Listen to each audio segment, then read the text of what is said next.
cause of upper back pain is easy to find, and other times it's more mysterious. For example, poor posture can lead to upper back muscles becoming longer, weaker, and more susceptible to fatigue and pain.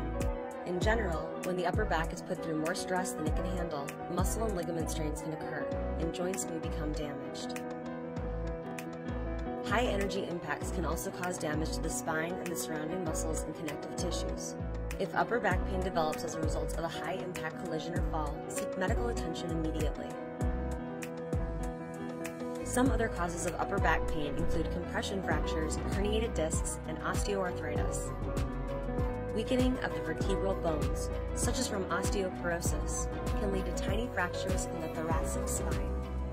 This condition is more common in older adults. Sometimes a disc in the thoracic spine or upper back will break down and herniate, leaking inflammatory proteins that cause pain. But this is more likely in the cervical or lumbar spine. And finally, wear and tear may lead to osteoarthritis. This involves the breakdown of protective cartilage and bone grinding against bone, causing inflammation and bony overgrowths. Many other causes of upper back pain are possible, such as infections, tumors, or severe deformities.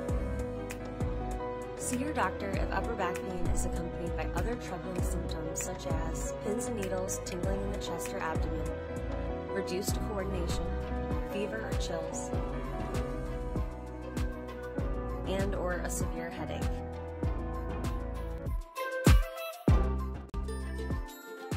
Here are 10 quick tips to prevent or reduce neck pain. Try a new pillow. Keep the spine in its natural alignment while sleeping.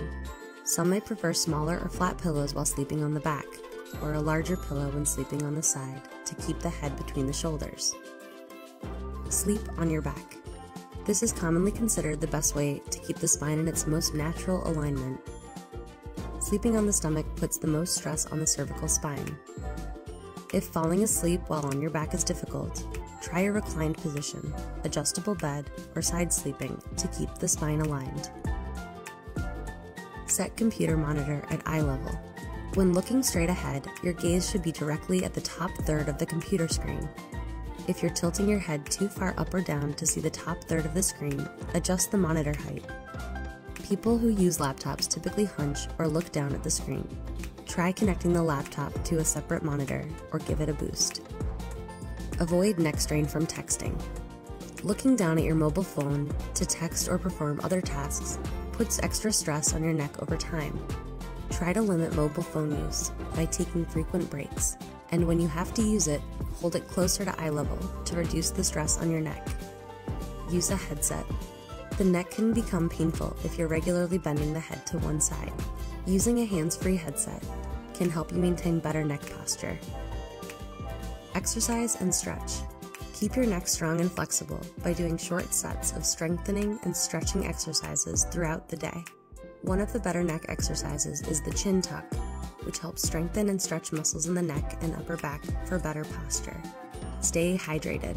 Your body needs water to be at its best. This includes your intervertebral discs, which are mostly made of water and act as spongy cushions between vertebrae. Try sipping a water bottle throughout the day, or setting reminders to drink a glass of water every few hours. Carry weight evenly. For example, a backpack should be worn over both shoulders, not one.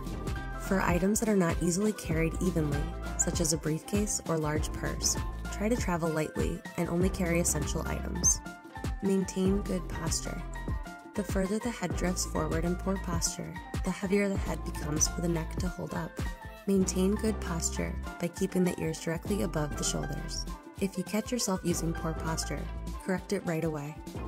Relieve trigger point pain. Trigger points are tender spots in muscles or connective tissues that can become quite painful when touched. To relieve them, try trigger point exercises. Some examples include using a foam roller or racquetball to help work and massage the tender area.